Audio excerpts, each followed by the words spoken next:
Hello, everyone. Welcome to FPL BlackBox. Just ignore the last 20 minutes or so. Didn't even happen, did it, Mark? No, I've forgotten all about it. Blimey, I don't know what happened there. I just lost all my connections went at once. So fingers crossed we're all right. I did loads of prep as well to make sure everything was fine, but you can't. I know we have lots of problems on this stream, but what can you do when your whole internet just goes like that? Like there's nothing you can do. We'll see. Anyway, right, where were we? Let's start again, shall we? So we were talking about where your pre-season was, and you said you were panicking and still in panic mode. That was 10 minutes ago. Any better now? No? No, worse, if anything, because you told me that you're going to change my thoughts on certain players. Just for any podcast listeners, we have had a few technical issues. I know it's absolutely unbelievable to think. We did 15 minutes, then Mark's internet went. But those listening live, we are going to have to repeat some of the stuff that we did before because we've now got a whole new stream set up. But no is the answer, Mark. I'm in full panic mode. My team has changed countless times in the last couple of days. I've had Salah in, I've had Trent in, I've now got neither. I've got, I'm still banging this Havertz drum for some reason and getting called out on that repeatedly. Who knows where I'm going to end up? Havertz. I cannot believe we're going to be discussing Havertz when we get to your team later. I've got to ask you where that's coming from, given what you said in the past about that player. Right, Liverpool are going to be kind of like the centrepiece of this episode because I think I'm right in saying they're the thing that are dividing the community and likely to be the factor in Trent and Salah and maybe Darwin that break up the template. And judging by what you said, that's kind of in your head as well, right? Well, yeah, absolutely. And I think, I know you've been kind of staying off all the chats, and I'm trying to kind of limit the teams that I'm looking at. But what I have seen is a big shift from everyone's team having Trent in at the start of pre-season to now a much more of a split of people realising they can do quite a lot with the money, spreading into the 7.5, 8.5 million midfielders and still having good defence with some of the top teams. So it's going to be really interesting to see where Trent ends up ownership-wise, both overall and from the community. Because I think it's going to be really interesting to see what people end up going with. Yeah, well, we're going to do some analysis of Trent in the inverted position because that's the thing that's kind of, I guess that's the catalyst for his price hike up to 8 million. That's the controversial thing. And now we're looking at it. And like you said, I think Saka, Rashford, Haaland and Trent were the four players that I didn't think I'd go into the season without. And a couple of nights ago, I spoke on Spaces and said, no, I'm sold on Trent. I think the risk of not having him is too great. But I must admit, having looked into the last 24 hours, I'm wavering. I'm going to show you why. And also Mr. Salah. Trent, Mr. Player of the Season himself. I really do think Trent could be a contender for Player of the Season. I think he's got it in him to be a massive force for Liverpool this season. I think Klopp has recognised he needs to be the fulcrum of the side and probably will play in the sixth role. And we're going to look at what that means and what that could mean for Trent and maybe Salah as well in this episode. Also going to touch on some stuff I did pre-season, some research into different positions and the trends that we've seen over the seasons as forwards have become less important to us, midfielders more important to us. And a real anomaly about defenders last season. I think we saw week to week, but I think the data that I'm going to show tonight will just sum that up. And then we're going to look at defenders and midfielders today. We're not going to look at keepers and forwards. We're going to do that in another episode. There'll be a couple more episodes before the season and before our live episode at Fest on the deadline day, of course. Right, word from the sponsor first of all. We've given him a plug already. That episode went to Burton. So have another go, Az. Well, two for the price of one when you sponsor BlackBox. You're always likely with the technical issues that we have. Yeah, our sponsor for this episode is different to ones that we've had in previous kind of, mostly last season. This one is kind of from the FPL community. So this is Ross Merch, who people will know from the FPL Merch website. I know him well from Gameweek 39. He's teamed up with James Copeland, kind of a seasoned FPL manager, to bring essentially a free newsletter to the community, which sums up all the kind of key information, injuries, any team news we've got, all of that into like a pre-deadline email, which you can read in kind of less than 5 minutes.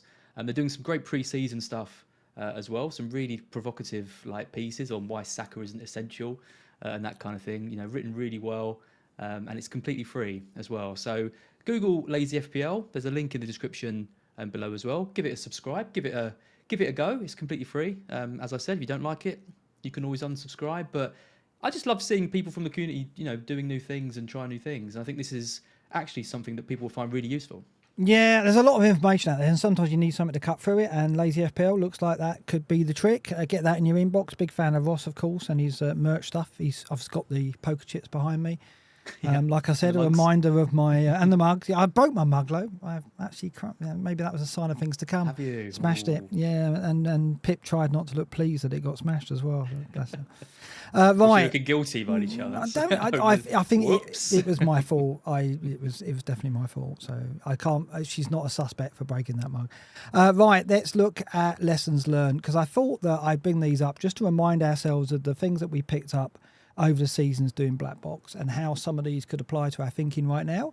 I'm going to check in with you, Az, and see if you're thinking about these and if you're considering them. And obviously the viewer and the listener can check in and see if these actually having any kind of impact on what they're doing and how they're thinking at the moment.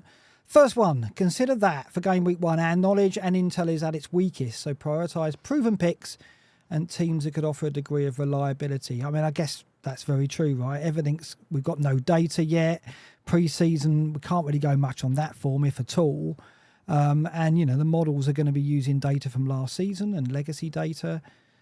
So there's so much to learn, isn't there, going into game week 1? And bit by bit, we'll learn more, and probably be about 4 or 5 weeks before we can start being sure of that. So what? We've got to turn to the teams that we can, I guess, rely upon.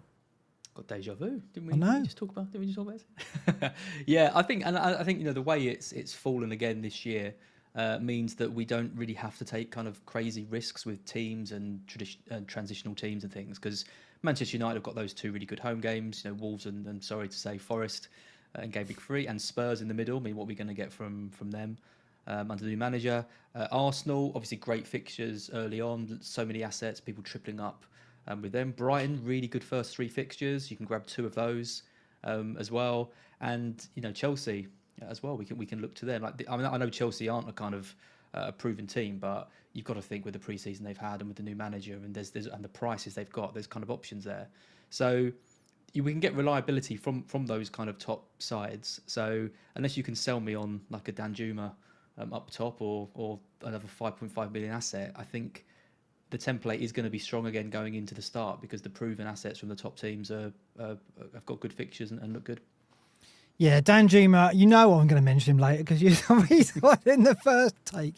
I think you're absolutely right. These are teams we've got to turn to, and the fixtures are handy in that respect, in that those teams just leap out, don't they? But the next point, be wary of teams in transition who have made wholesale changes to key positions or the spine of the team. That does affect some of those teams because, Mount's come into United, Rice and Havertz into Arsenal, Kane could be a major departure for Spurs, of course.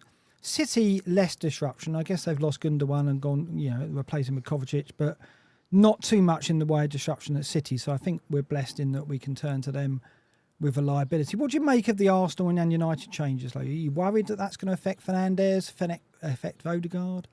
Yeah, I mean, possibly. I mean, it definitely affects. I mentioned Chelsea a minute ago because they've lost half their team.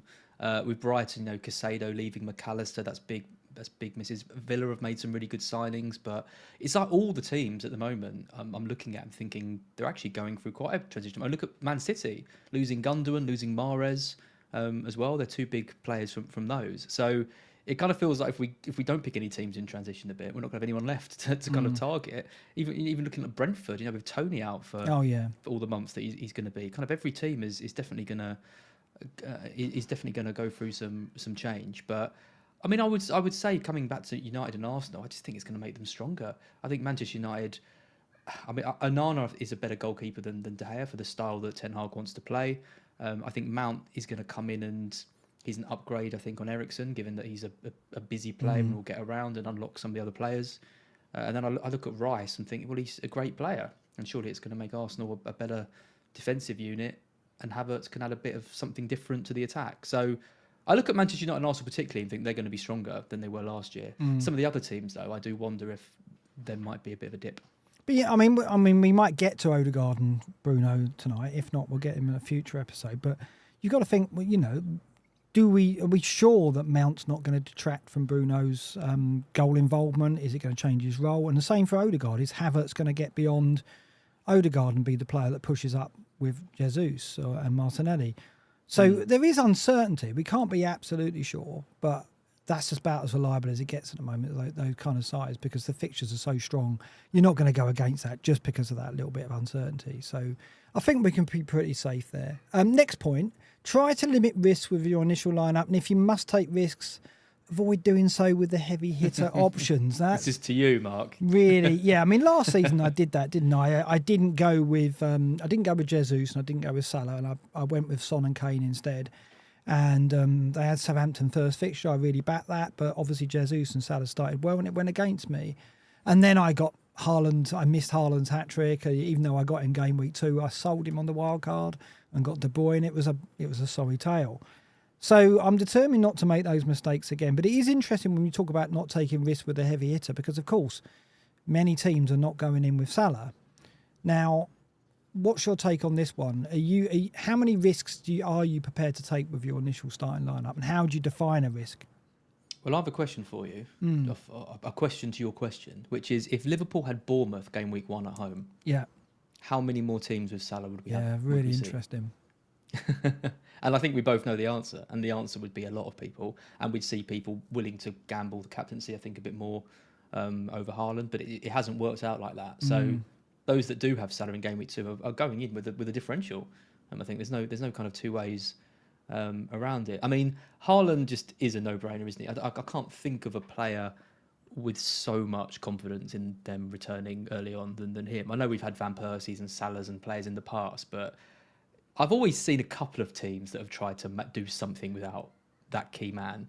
There isn't a single team out there without Haaland in it, which is fair enough given what he did last year. So that's a risk, obviously not worth taking. But everywhere else, I think there's good options and really good options, across Manchester United, across Arsenal. But I am seeing people, Fernandes instead of Rashford, for example. It's only really Saka and Haaland. They're the two that I'm seeing across all the different teams, and I think in those two cases, you just don't go against them. So we normally define new players to the Premier League as risks.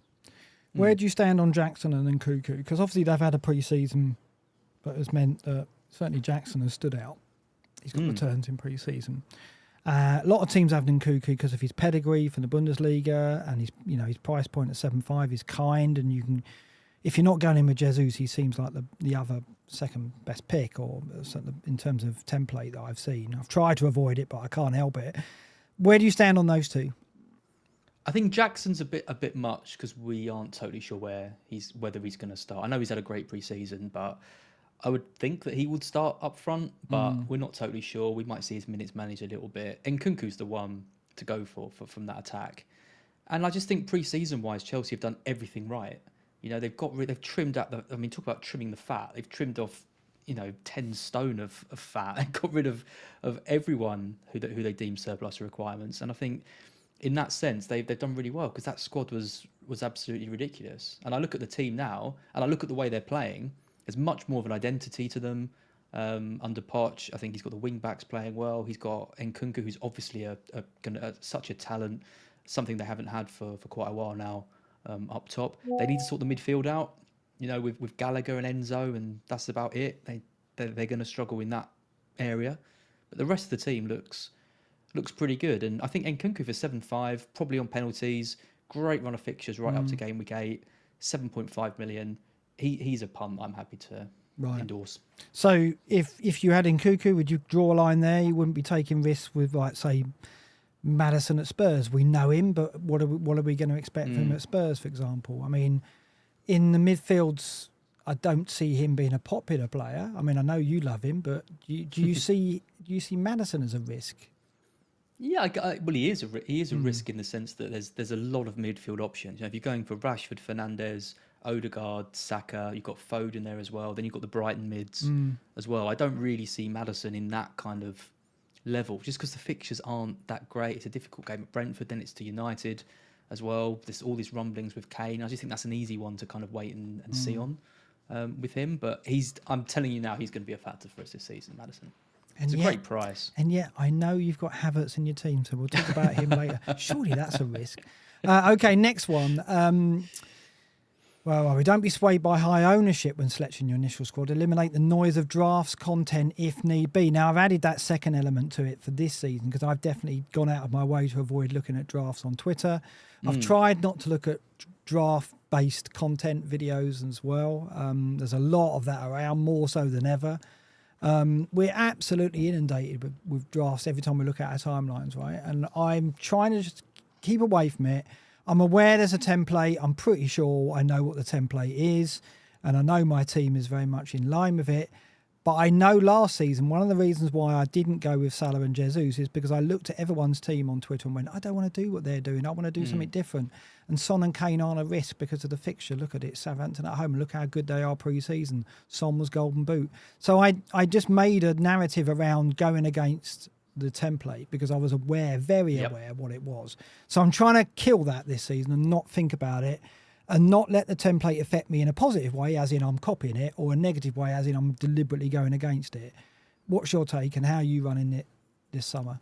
Absolutely. You've got to look at every pick you're making in your team on a kind of individual basis to just to work out the reasons why you're picking them. Estepinian, highest owned defender in the game. Why are we picking him? Well, there's uncertainty across the entire Brighton backline. We're not 100% sure on Steele or Verbruggen, even though it's almost certainly going to be Steele that starts the season. Dunk hasn't played pre-season. Veltman could be rotated with Lamptey. Webster and this new guy Igor have come in. So Estepinion's the best option in the Brighton defence. So I look at that and think there's no point in trying to be different against Estepinion and cover the Brighton attack with someone else because there isn't any. So do I think he's a good pick for the first 3 game weeks? Absolutely. Got great fixtures. So I'm not going to try and fight against that. And that's what I try and do across the team. And I look at Jesus, for example, and like he's in everyone's team.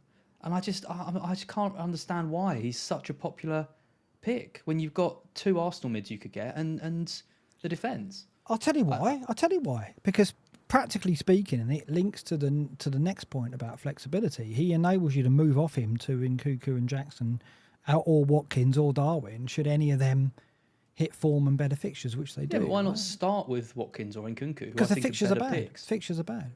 You know, Callum Wilson's another one, right? You don't. Villa have got Newcastle away, haven't they? Right, so you're not going to go with Watkins when you can have Jesus at home to Forest, right? But someone's going to potentially move off Jesus for an Nkunku and then only have 2 Arsenal players, whereas I've got 2 Arsenal mids and a defender. Yeah, I've already got Nkunku, so I'm already ahead of the transfer, and I've got my 3 Arsenal players still in place. That's why I'm going to. I mean, I'm not saying I'm right. I'm not saying Jesus is a terrible pick and you're an idiot if you pick him. All I'm saying is that's the kind of player that I look at and I see his ownership being high and think, nah, I don't fancy that. And that's what I try and do.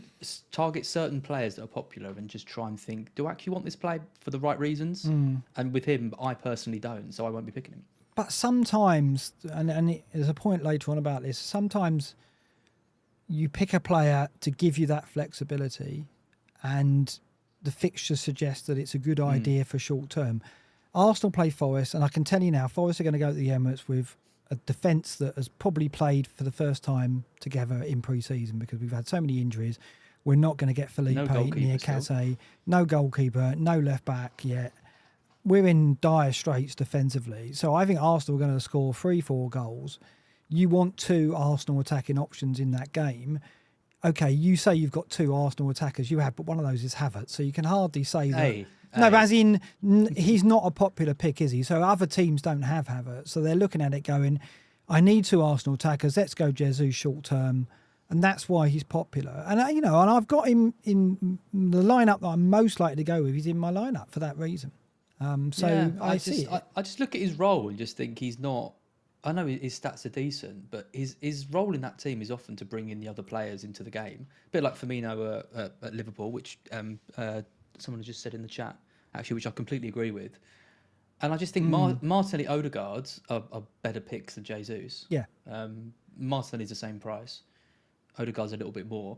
And Havertz is just a bit of fun that I might go for in the first week. So, yeah, that's I think it comes down to whether you go with another Arsenal mid or you go with Bruno as well as Rashford. That's the choice. And we might get to that tonight and the comparison there. Next point, let your plan and flexibility from game week 1 and beyond be your differential. I've added this season because that's why the way I'm thinking is that if I've got to kind of settle on the fact that my team's going to be very similar to a lot of teams out there game week 1, I've then got to be, smart with my moves from that point on and my transfers from that point on, and they've got to be the things that make my team different. Do you believe in that as well? I mean, you see it like that? I think it's harder to be different on game week 1 now, and it's going to be like this every season, I think. That's just what someone who's going to pick a template team would say. I've got all season to pick differentials and work out what's going on. That's what I'm seeing a lot of now. That's the wisdom, isn't it? That's what people say. It's like, you don't try and be different game week 1. You build from there. And, we have got transfer to make every week, right? So that lineup that we pick isn't going to look anything like that in 4 or 5 weeks' time, because you've got to make 4 transfers. Yeah. So planning those is important. It's good advice. I mean, that's where, Joe on Scout, famous for his rants on price points and all that. That's where that kind of flexibility comes in. Because, if you build your team too high, if you have a squad of players you could play every week with 5.5 mids and 6 million forwards on your bench and all that, then you lose that flexibility to be able to move around. And one of the questions Sam and I had on the Scout Q&A the other day was, is it sensible to leave a bit of money in the bank going into the first game week? Just because those price drops and rises are so brutal, because a 0.5 is like a 0.1 is like a 0.5 difference. So I endorse that. I think leaving 0.5 in the bank if you've got a team you're happy with is a good idea, because it lets you be more flexible and react to things as they happen. Yeah, it absolutely is. I mean, that 0.5 can really help you, because otherwise you're pushed into making a transfer early to get on a price rise, and that feels bad. I mean, you've got to look at all the scenarios and what the possible scenarios would be, and we'll get on that in a minute as well, I believe. Okay, so actually it's this next point. Set up your initial squad so you have the opportunity to react to bandwagons at a variety of price points. What I'm saying there is, try and sit down, look at your team, and then imagine some scenarios that could develop. That could be like Darwin gets a couple of goals at Chelsea, for example. Son goes mad at Brentford, or Richarlison is playing up front and gets a couple of goals at Brentford. Things that could happen in game week 1 that would mean that a bandwagon gets going straight away that you would want to react to. Set your team up with those, have a look at those scenarios and try and look at how your team would adapt to those. Now, some of those you'd go, well, even if Darwin did score twice at Chelsea, I wouldn't move to him. But if you had Jesus, you might, right? So, and you could, right? But if you didn't have Jesus, say you had a 6 million, say you had Calvert-Lewin, and you're going in with Calvert-Lewin as your partner to Haaland, if Darwin did strike a couple of goals at Chelsea and he does look like being first choice, and then they've got Bournemouth at home the next game, how are you going to go to Calvert-Lewin to Darwin? You couldn't, right? So it's a scenario that could happen. And you can't plan for everything, but do you agree that looking at some scenarios like that and looking at your team and how you can react could be worthwhile? Yeah, absolutely. And I mean, that is one of the arguments for Salah, isn't it? Because Salah lets you get any mid. Yeah. You get through that Bournemouth game, you get him for those 2 matches, and then if you want to get a Fernandes, another Arsenal mid, anyone, you can bank a transfer, and then you can make those moves. And that is a good argument, I think, for having that extra premium in your side. So yeah, absolutely. And there are going to be there are always bandwagons that happen after game week 1. And I know people will say, don't react after one game week, but it's difficult when this is when the game's most active. This is when the biggest price rises happen. This is when we might see players go up 0.2, 0.3, in 1 week, 0.6 over 2 weeks. Sometimes you need to move quickly, and I've been burnt by that in the past, not moving quickly enough. So you don't want to be taking hits after game week 1. So you need to give yourself a chance to be able to get them if you need to. No, ideally you plan so you don't make a transfer, and so you take 2 into game week 3. That's what you want, right? So you maybe want to have 1 sub or even 2 subs that you can bring in if you get an injury or anything. But it's this next point as well. Be mindful that high scoring and cheap attacking players will be perceived to offer the most value in early game weeks, so they will rise in price the fastest. It will be that, like if a 6 million striker gets a couple of goals game week 1, they'll go up in price overnight, probably, right? And it is players like Darwin who we all kind of fancy. We're not probably going to go in for him game week 1 because we're not even sure he starts. But if he did hit the ground running, he would be a bandwagon and an aggressive one with Bournemouth game week 2. So that's what you've got to watch for, and try and best you can prepare yourself for it. Right? We've seen it every year, haven't we? We'll see it again. We will see the Brighton mid that you don't own get a couple of goals in game week 1. We'll see Danjuma score a brace. There he is again. We'll see, someone like Diaby at Aston Villa start off. There's so many players that we're all looking at and thinking, this guy could have a really good season and be a factor for us. And if that happens early, you've then got to make the decision quickly whether to get on it or give it a bit more time. And it's so tricky the start of the season, because you want to give the players that you've backed in all the weeks build up time to deliver for you, but at the same time you might spot things early on that happen to carry on for the for a few months and get you ahead of everyone else. Really tricky period. I mean, you've got to base it on what your thinking is as well. Like, if you're sitting here thinking, well, Dan Juma, I don't want to go for him, but I know that's a player I've got to keep an eye on because he could play out front because Calvert-Lewin can't stay fit, and then he goes and gets a brace against Fulham. If you fancied him anyway, and then the bandwagon's taking off, you're moving for a player that you did fancy, you just didn't want to go with from game week 1. So your urge to go to him would be pretty strong, I imagine. Obviously, if you don't rate Dan Juma, if you're completely dismissing the idea that he'll stay up front, then you're not going to do it. But he should be on the thumb. Remember we talked about him already. Well, it's true. It's these kind of things though that crop up, isn't it? It's those, like Elliot Anderson at Newcastle, right? 4-5 midfielder, scored in pre-season. We don't fancy him because we don't know if he's going to cement a starting role. He's unlikely to because of the competition. But if he starts against Villa and he does well in that game, scores or assists, a 4-5 mid playing for Newcastle, you're going to want to move for him, right? And people will aggressively move for him. And he'll be 4-6. And then if you've got no money in the bank, you're not going to be able to get him. And then before you know it, he'll carry on scoring and blah, blah, blah. You're behind. So you've got to be prepared for those scenarios as best you can. Absolutely. Yep. Okay, on the flip side, consider that you should have longer to react to defensive bandwagons as their prices are often less volatile. Now, that is true. We look at it and go, well, I'm not going in with Chilwell, I'm not going in with Trent. Typically, they don't get the early season traffic. Go on. Unless they score. Because a defender that scores in game week 1, they're going to rise in price. Because they're going to be top of the defender rankings on the site, and people are going to be and people are going to lose their clean sheets and suddenly be thinking, oh no, Estepinian conceded at Luton, he's awful now, I better get Porro because he's just scored in this game. I completely agree. If it's a clean sheet, if it's a nice reliable 6 points, fine, you can wait on that. But once a defender scores, I mean, remember Salah last season? Remember the bandwagon that he had because he scored or got an assist early on, got a big haul in that match. Zinchenko did in game week 1 last season, and his ownership, flew up. He wasn't getting that high on ownership if he hadn't got that quite fortuitous assist in game week 1. So I agree when it's defenders doing defensive stuff that you can wait, but once they start scoring, well, it depends, doesn't it? Is this defender going to carry this on, or is that just a fluke? It depends. Like if Dan Juma scores and Trent scores at Chelsea, who's going to get the most traffic? It'll be Dan Juma, right? So it depends what else there is for people to, what shiny, piece of kit is available. Yeah, if Trent scores at Chelsea and no attacking player or cheap attacking player catches the eye, he will be a big bandwagon going into Bournemouth. But if there is a high value attacking player, they're normally the ones that draw the transfers because they're the ones we panic about. So. It was a good point though on our last stream about imagine if Chelsea win that game 1-0 with a Chilwell goal. Yeah. The amount of people that are going to move Trent to Chilwell is massive. There's going to be 0.2 off Trent and probably 0.2 onto Chilwell in that game. That's the thing, yeah.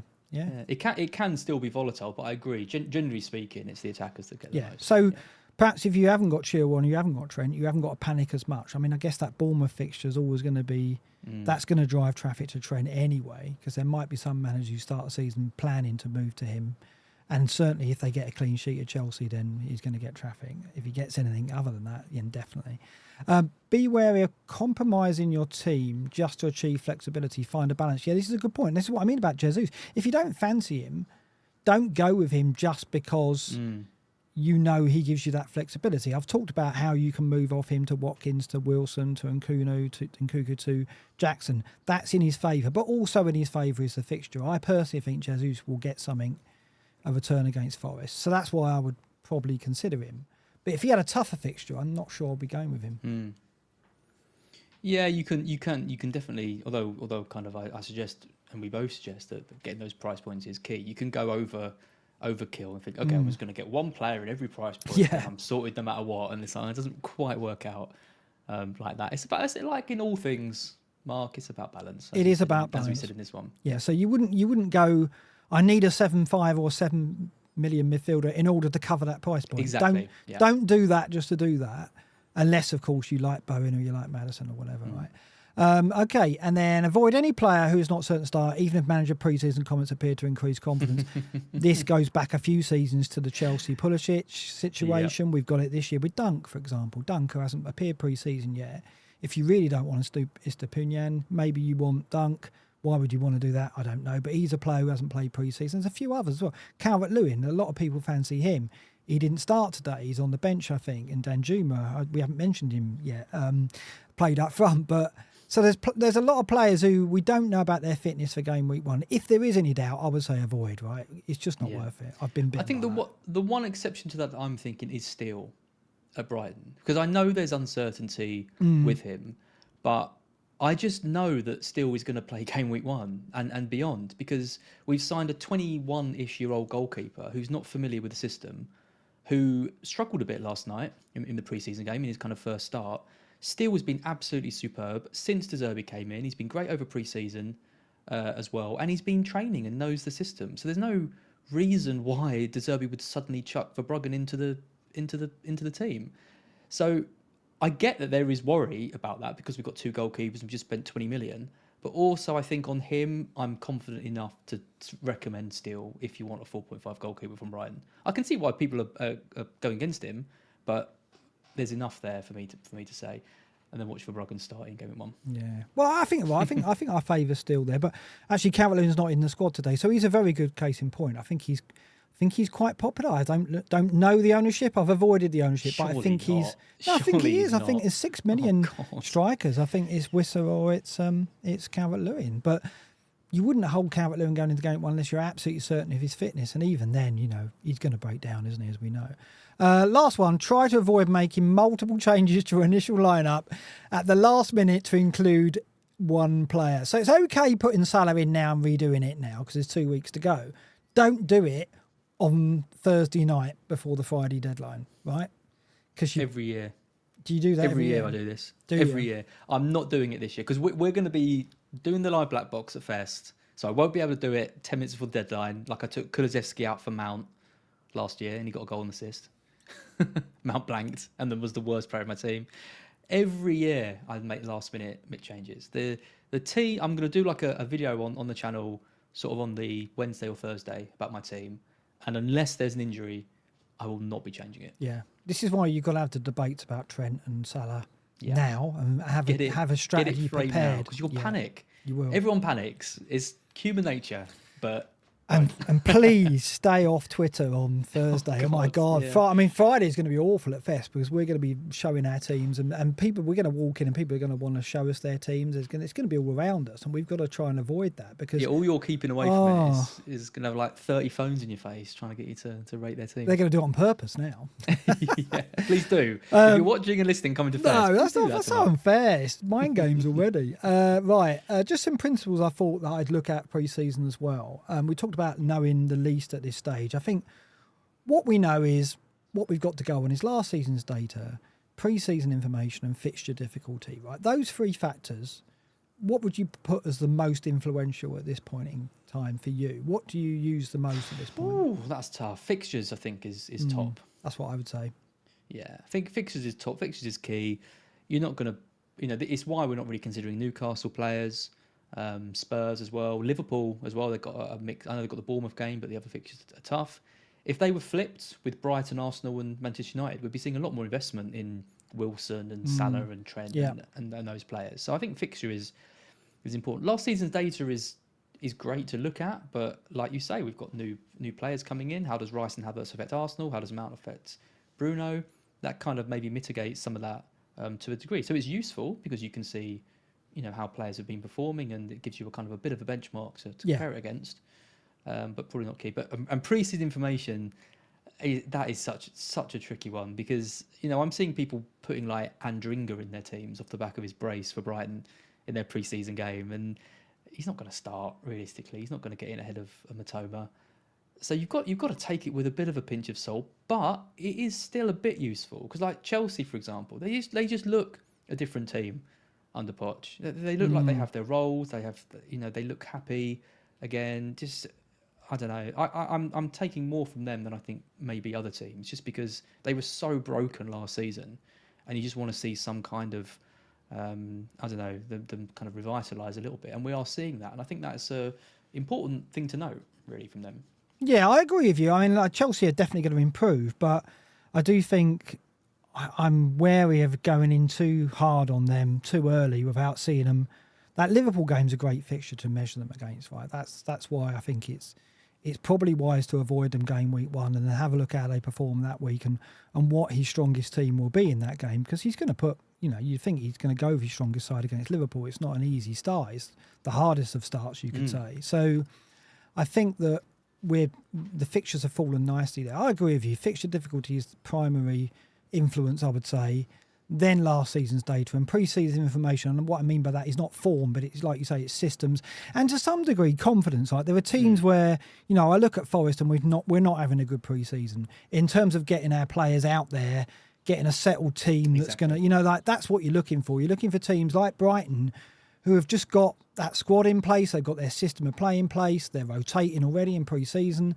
They're having a progressive pre-season, whereas teams like Forest, I look at Wolves, I look at Luton, who have got like a very reduced pre-season. They've got 3 games. Yeah, of pre-season, Luton. Yeah. You're not going to be confident on them going into game week 1. Whereas I think you're right. Brighton for sure.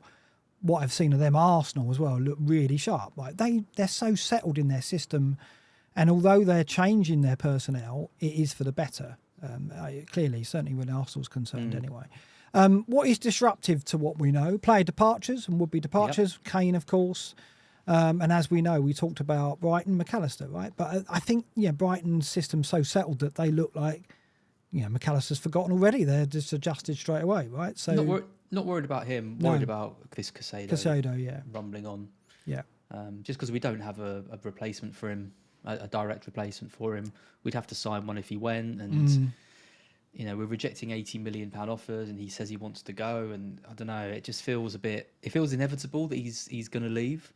So why not just get it done? But I mean, maybe he stays. I mean, his dream move was Arsenal in January, and now he's saying we're blocking his dream move to Chelsea. And it's kind of like, well, you really haven't got a dream move unless it's away from us. But you might end up having to stay. But yeah, it is a bit annoying. That is the Kane thing for Spurs, isn't it? Yeah, a massive disruption, isn't it? Because we don't know whether we consider Richarlison. We don't know if Son's going to be on penalties.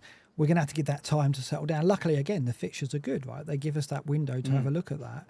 I do think Kane will go myself, I think. And it really is hindering Spurs' pre-season as well, because it seems like they can't really do any other business while they're uncertain whether the Kane money is going to be in and whether they have to rebuild. So it is disruptive for them. So I think for now, I'm avoiding them.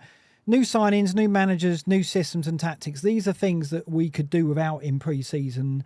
And we're looking at teams like Man City, Man United. Van Gaal has got very kind of fixed way of playing, and we know United are going to be quite in a similar pattern. Sorry, not Van Gaal. Ten Hag, sorry. I'm going back a bit. Mark. Ten Hag, sorry. We know his way of playing. We know his system, similar to Guardiola. We know what that City team's going to play like. De Zerbi, we know what the Brighton team's going to play like. So although United have got Mount in there and there'd be more changes to come, they're trying to sign a striker, of course. We know what to expect from the United team in terms of systems and tactics, whereas other teams, less so. I think we could see Spurs, for example, the new manager in there is likely to change up the system and tactics from Conte, right? So we need to wait and see on that. So again, what we're looking for is known and settled tactics and systems, settled lineups and progressive pre-seasons. Those are the 3 things I think that we want and we're searching for, and that should guide how we select our team, I think. So do you agree with that? Yeah, absolutely. Great ones. I mean, look at Rice leaving West Ham, them kind of floundering around trying to work out who's going to replace him. Bournemouth are going to be a high pressing side like now, which is going to be different, completely different style of play for those. So in some ways it can kind of influence your teams to target really in those first few games. And that doesn't make those Liverpool players so attractive in game week 2. And like I said, if they had Bournemouth in game week 1, we'd be seeing a lot more investment in across the board in Liverpool.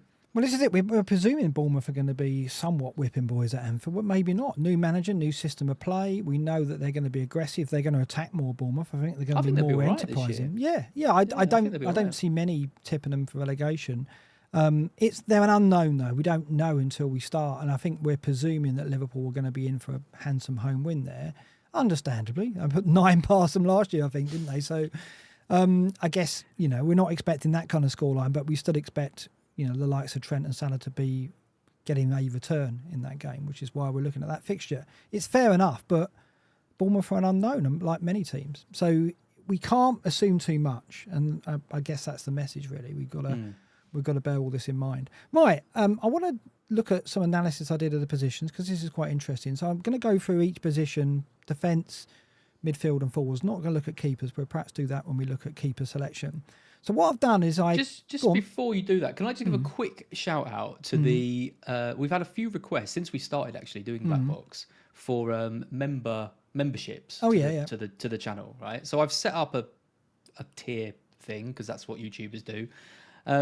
Just be interested to get people's opinions on it. I've added some emojis to some of the tiers, so you can whack in a slippers or a robot or something like that. Really, it's just to kind of help people support the channel if they want to.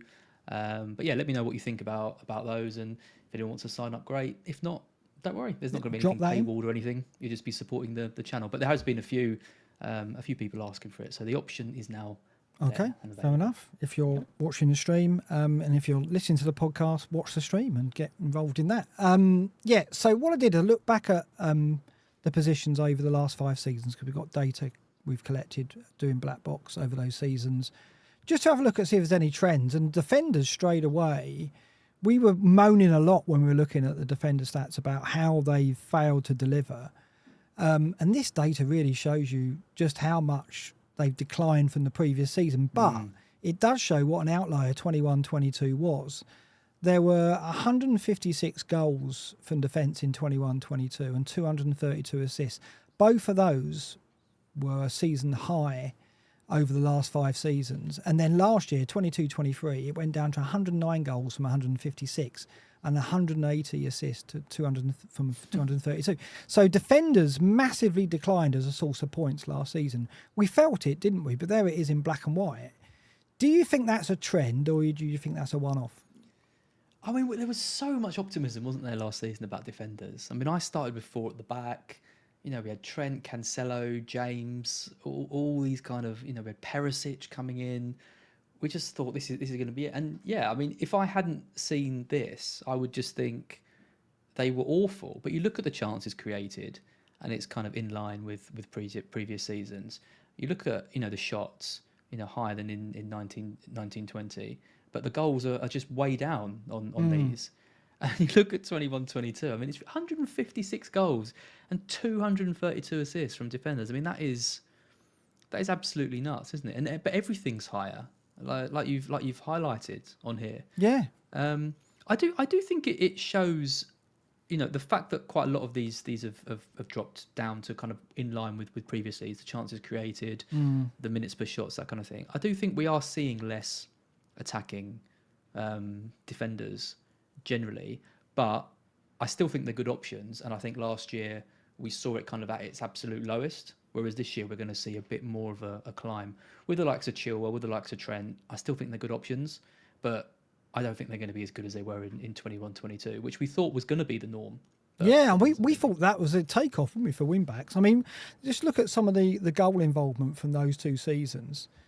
So the table on the left is 21-22, and then the table on the right is last season. Trent, top of both. He got 14 goal involvements in 21-22. He got 13 goal involvements last season. But the table itself, the difference in size, I mean, this basically lists the defenders that got 4 or more goal involvements. Far more defenders got that, achieved that in 21-22 than last season.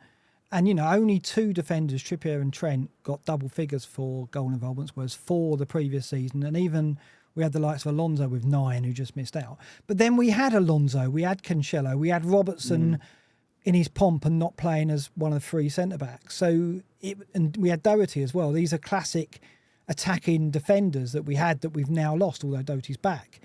So I guess a lot of it's to do with personnel as well. Losing Cancelo last season, although he's back this season potentially, was a big blow, wasn't it, too, in terms of our options defensively? Yeah, it was. But I mean, you look at some of the other names on this list, and you just see the spread in which they were coming from. I mean, players like Soufal, Ayer, Lowton, Alex Telles, Holgate, Cody, Silva, Bednarek. Like, there's so many All just getting kind forward, of random names getting 4 or more goal involvements. And last year it was obviously a much smaller pool, and a lot of them are players that you'd maybe expect it from because they're, kind of, we know they're attacking players. Castagna, Porro, Chilwell, Shaw, Van Dijk. We kind of expect it. Whereas there was less surprises, I think, last year. Whereas the year before we saw a few more. So yeah, I think it was a bit of an anomaly. Anomaly. So looking at just clean sheets, goals conceded, there hasn't. Look at the consistency with clean sheets. 207 clean sheets in 18-19, 207 in 19-20, and 207 last season. So in 3 of the last 5 seasons, we've had exactly 207 clean sheets from our defenders. So this is weird. Hardly any variance at all. Like 2021 is 214, 21-22, 212. So 2012, as the table says. Yeah. So that's a lot of clean sheets. Yes, it is. It's 212. It should be.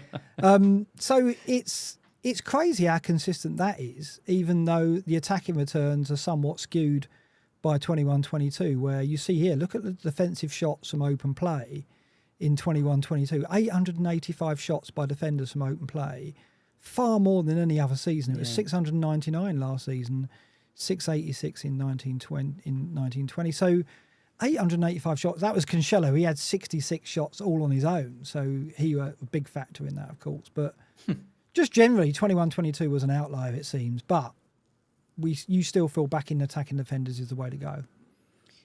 Yeah. If these attacking defenders were 6-6-5, I think, like they were last season, I wouldn't be doing it. But the fact we can now get Shaws and Chilwells and Estepinians for 5.5 and under, I think that definitely makes them an attractive option. And I'm expecting, some of those defenders to get, 170, 180 points, potentially, which would be, a massive return for someone who costs 5.5 million. So I'm expecting the clean sheets to be there for Manchester United. I'm expecting Chilwell to get a lot of attacking returns this season because of the system he's playing in. Stones, for example, playing in midfield, taking shots. There's good options, good, decent attacking options. And it hasn't made me think I need to, carry on and get all the premium defenders. Like Trippier's not being mentioned at all by anyone because he's probably a bit too expensive. But also it's not making me think I need to fill my team up with 4.5s and put my money in midfield and attack. So I'm somewhere in the middle. I think it's interesting as well. Defender shots from corners hasn't really gone down at all. I thought, I reckon we're having fewer shots from corners because teams are taking short corners now, but not really. 749 in 21-22, 727 last season, so it's declined a bit, but not massively. So indeed, like defensive shots and set plays, 1035 last season, 1073 the season before that. But during lockdown, 979 in 1920, and in 2021, 988. So that's been pretty consistent. So defenders are getting opportunities from set plays. We're still seeing corners crossed into the box for centre backs to head. So there's no signs yet that we need to give up on. A lot of people have got Gabriel in their team because they think, well, he's got a set piece threat. There's no sign to think, well, that's not a thing anymore. It still is. It still is. There's still chances being generated from corners and set plays and so on. I just thought that was quite interesting. Let's look at the other position. This is really interesting. And this really shows the trend in FPL and I guess in the Premier League in terms of the demise of the forwards and the growth of midfielders and the fact that obviously FPL still have the likes of Salah as a midfielder. Just look at the total minutes for starters. 22-23, there were 334,926 minutes for midfielders. Then, if we go back to 18-19, it was 309,984. So the minutes being played by midfielders has gone up because obviously more midfielders are getting on the pitch because teams are not playing two up front, they're playing more midfielders and therefore only one striker maybe. And we'll see that in a minute when we look at the strikers. But look at the points as well, like 14952 points from midfield last season. the highest of the last 5 years by some margin. So when we talk about investing in midfielders, that is borne out by these numbers, as in these numbers urge us to do that, right? Yeah, and I mean, and it's surprising given that Son had such a poor season. Yeah. Last year, and Salah, struggled towards until the kind of the end of the season when he kind of really came into it, and Haaland obviously was so strong up top. I mean, I think about midfielders last year, and other than maybe Rashford and a few others, there's not really a huge amount to stand up. But then you've got those Arsenal mids, right? Like Odegaard did so well, Saka, Martinelli, all came in kind of with the goods across those. So yeah, I mean, there's just options, isn't there? There's options across. The fact none doesn't really come to mind just shows that there's options across so many different teams and so many different players that we can consider. And I think 5 in the midfield is almost certainly the way to go, isn't it? Because that's where the most. Well, if that's where the most points are, you want to be able to move to them easily rather than having to mess around with 3 strikers up top. And flexibility there is important, so Exactly. you can move to the latest bandwagon or the player that is generating the data that catches your eye. Look at the minutes per shot in the box, for example. It was 113.4 back in 18-19 for midfielders. It's 97.5 now. It's gone below 100 minutes for the first time, right? So midfielders are having more shots in the box now, or FPL midfielders certainly are. And again, that's the trend of teams playing with fewer strikers, playing midfielders who get into the box or play as strikers. And it's a general trend that we can expect to continue, I think. I think that one, while last season or the season before last was an outlier for defenders, I don't think last season was an outlier. I think we're going to continue to see the growth of the midfielder in FPL as the powerhouse, I would say. Well, despite two Haaland. up top's just dead now. It's gone, isn't it? It's just completely dead, and that's where the wide players and the shadow strikers and the 10s, come in, and that's why they're such good assets, because they get the extra point for the goal, they get the clean sheet point as well randomly. I mean, Salah getting a clean sheet point is just weird, but it's still happening. And yeah, like we said, I think that's where you need to invest, probably going into this new season. Yeah, it makes you wonder whether FPL look at this data and go, we need to rebalance this. Because when you look at forwards, it's a pretty bad situation. It's going in completely the opposite direction. Look at minutes. 69,333 minutes played by forwards, FPL forwards last season. In 18-19, it was 86,000. In 19-20, it was 90,000. So forwards were getting on the pitch in those 2 seasons. Forwards now are getting less pitch time within teams. And obviously we're not picking them. Look at the points as well. Gradual decline. 21-22 was dreadful for forwards. We felt that, didn't we, when we were playing the game? It was like, where do we go with forwards? Only 3,796 points, which is the lowest of the last 5 years. It went up to 4,010 last year. But generally, the forward demise, even with Haaland there, is seen clearly in this data. Yeah, and teams are struggling because teams are finding it so hard to get in a striker that works. Look at West Ham, look at Chelsea, look at the struggles Manchester United are having getting on in. So it's not just FPL managers that are struggling, it's actual Premier League managers trying to find someone. I mean, you've still got the talisman like people up top. You've still got the Watkins at Villa, obviously still got Haaland, but it's becoming more difficult. Tony, Solanke, these are such important players for Brentford and Villa. And I think the effect of not having Tony, I don't think is quite being appreciated by people, because the way he holds up the ball, the way he links up play, the way he brings everyone else into it, and the goals he scores, suddenly taking that out of the team is a huge thing. And they're going to end up possibly playing Bruno as a forward. Maybe Wissa has been classified as a forward this season. It's a completely different style though to have, and it just shows that having a striker who gets the goals and the points is so key. But because so many teams are struggling to get one, it makes it hard for us to really select them, because there's less options to move to if they start underperforming. Okay, let's talk about Trent, because you talked about keeping the faith with attacking defenders, and there's none more attacking than Trent. This is his season comparison.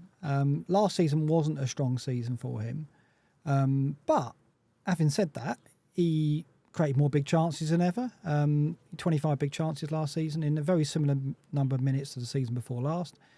And generally, by the end of the season, we saw his value when he moved to an inverted role, and we're going to analyse that a bit more in a minute. His goal involvement was 19% of the goals scored when he was on the pitch. He was involved in 19% of the goals scored.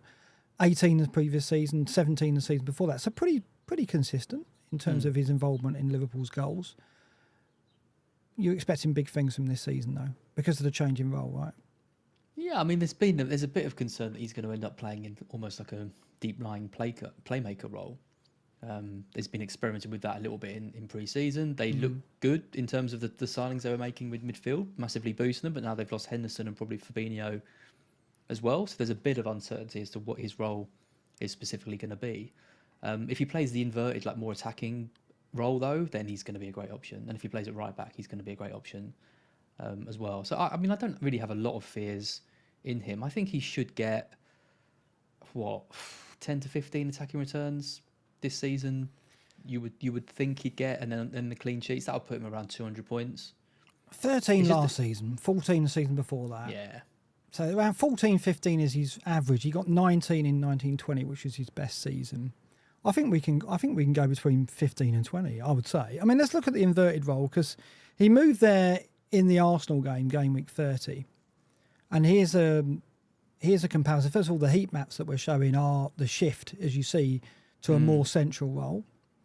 That's pretty clear from game week 30 to 38. Up until then, it's game weeks 1 to 29, whatever that should be. But the stats are really interesting. Like, open play crosses reduced from 494 per game to 3.30. Successful open play crosses 1.20 to 0.9. So he was crossing the ball far less.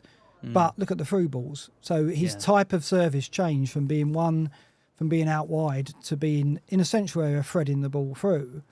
And his chances created did go up from 2.13 to 2.3, as did his XGI. So I was surprised it wasn't greater, though, than that, because that was the perception, because he returned 7 assists from that inverted role compared to 2 previously. But the data didn't blow me away. Yeah, I mean, I thought this would be higher based on kind of what I saw. It just looked like he had more freedom to kind of pick out a pass and try and make something happen, rather than being almost stuck out on the right too often with Salah as well, playing a bit wider. And I wonder what kind of Salah's positional change was when Trent did it. Did that allow him to maybe get in more kind of inside? Because he stopped playing with Darwin, didn't he, as well? Because Darwin was out of the team.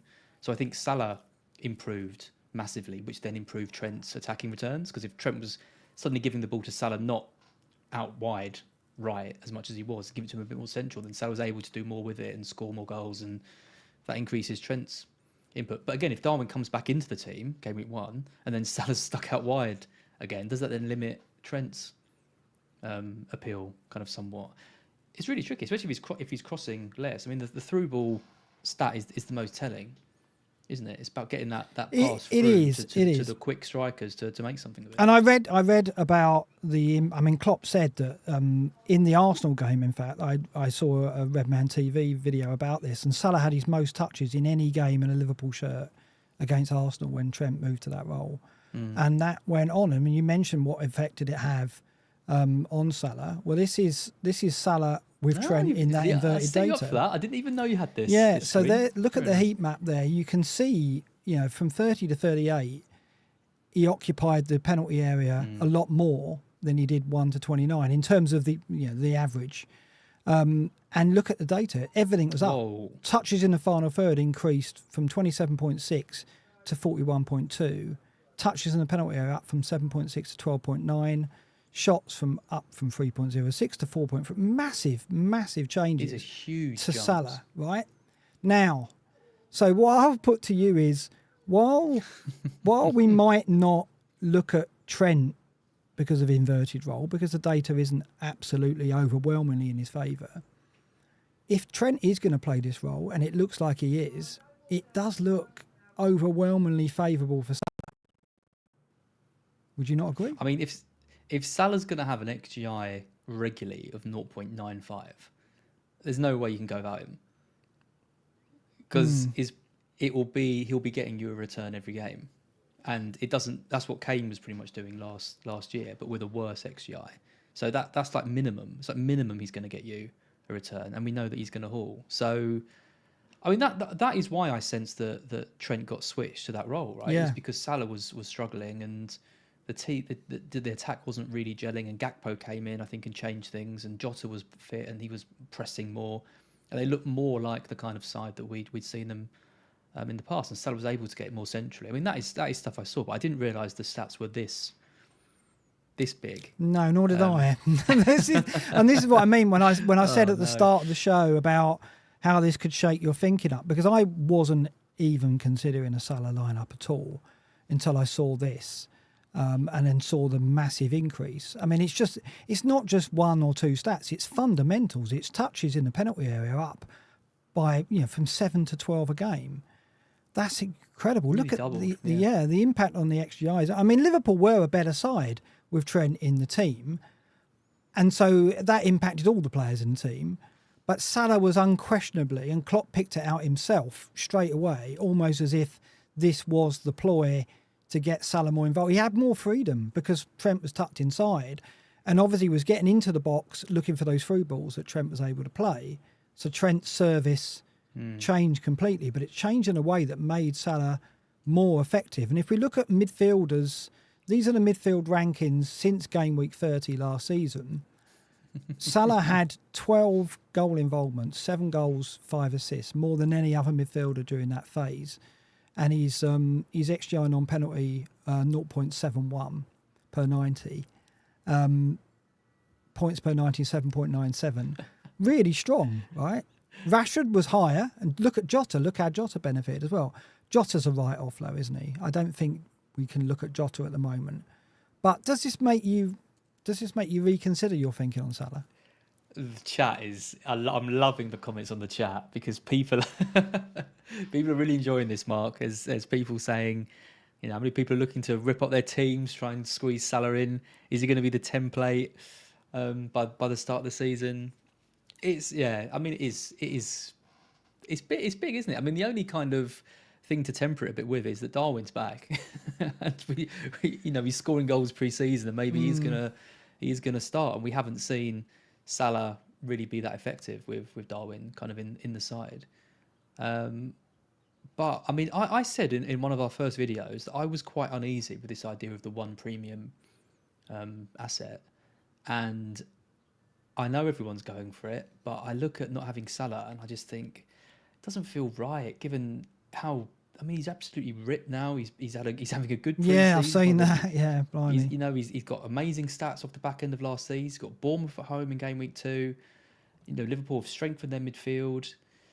All the signs are pointing that Salah isn't going to have another slow start, and he's going to get another 250 points again, or in and about this season. So why is he so underrated? Well, to temper it a bit, let's just have a look at the ticker, because I guess the issue with Salah, if you have Salah, because you have Salah and Haaland, is you've got a 12.5 million player there. You're not going to captain very often. If you look at the top ticker there, we've got Man City and Liverpool fixtures side by side for the next 10 game weeks. Yeah. So City, Burnley away, Liverpool, Chelsea away. You're going to go Haaland there. Now they've got the Super Cup before the Newcastle at home game. If you take Salah into game week 1, you surely got to captain him in game week 2, right? Otherwise, what's the point? Yeah, and Bournemouth at home is a better fixture than Newcastle at home, so I think you kind of have to. Yeah. I mean, even looking like down the list, I mean, you get right up to game week. I mean, game week 7, City have got Wolves, Liverpool have got Spurs. Game week 8, that's a tough game for both teams. Man City with Arsenal, Liverpool with Brighton. But then I guess game week 9, that's when Liverpool have Everton at home. Man City have Brighton, that's maybe a bit tougher. And then Man City have the derby with United, and Liverpool play Forest at home, which could be another match of the day for BlackBox, I'm thinking in game week 10. Yeah, I mean, I'm looking at this list of like 10 games and I'm thinking not until game week 9 or 10 would I go against Haaland. I don't think there isn't a fixture there that's really good enough for Salah to make me captain it, other than game week 2, obviously. But is that enough? Probably not. It's just the fact City those 3... it's not 3 promoted teams. Sorry, it's 2 promoted. 2 promoted teams in the first 3. Burnley away in game week 1 and Sheffield United in game week 3. And Liverpool have Chelsea and Newcastle in those 2 games, both away. So It's not definitely great, harder is it? to start with? No. This is it, and I think that is what's going against Salah, because obviously, and I'm going to look at some drafts in a minute with and without Salah, and you can do a lot without Trent, and you can do an awful lot without Salah. So going no Liverpool, your team does look stronger, but from what I've seen of the data with Trent in that inverted role, it makes me think that we could see Salah. I mean, if you go back to, this is Salah's seasons over since he's been in the Premier League. 21-22 was his massive season in which he got 37 goal involvements, but 32 last season was still strong. It's XGR non-penalty per 90 of 0.66 compared to 0.86 in 21-22. So he did dip. So maybe, there's that recency bias of, well, we don't need him because, he didn't get close to Haaland as an FBL asset, really. He never felt like he was the captain alternative. If anything, it was Rashford who provided the captain alternative most of the time and his form. But he's so consistent, isn't he? yeah, the consistency. Look at the goal involvement. FBL goal involvement last season, 43. So he was involved in 43% of the goals scored when on the pitch, Liverpool. 47 in 21-22, 48 in 2021, 43 in 19-20, and 40. So he's going to be involved in 40+% and the of the goals that Liverpool score. Yeah. Amazing. Yeah. So I think if Liverpool can turn it on and can unlock Darwin, Gakpo, Diaz as sources of goals, Salah will benefit as well from assists, because he's 13 assists last season, 14 the season before last. He's actually up that side of his game in the last two seasons. And I mean, looking at it now, I think we can bet on him getting 20 goals as well. So you're looking at 35 returns. It's just remarkable looking at the stats across all the other things. Touched in the box, 333. But then look at all the other seasons, 309, 312, 322, 322. Shots, 125 this season, 139 last season, 126, 132, 137. This is they're just all so near each other, aren't they? Yeah. And these are elite numbers every year to be putting out. Yeah, and his conversion's pretty consistent as well. It is. It's not like he's got one or two outliers there. No. So, I mean, he is reliable as well. So that's the other thing. It's like, if we're going to see him unlocked more with Trent in this role, there's no reason to think that Salah won't produce incredible numbers. It makes me worry not having him. It really does. I know. I mean, the issue is, and like what you're going to show in a minute, is what you do with the second player. Because it's Salah and, say, a 6.5 for, 17 million? Or it's, 2.85 midfielders. And when you look at Odegaard and Fernandes, for example, it's hard to see a 6.5 that can anyway near keep up with some of those.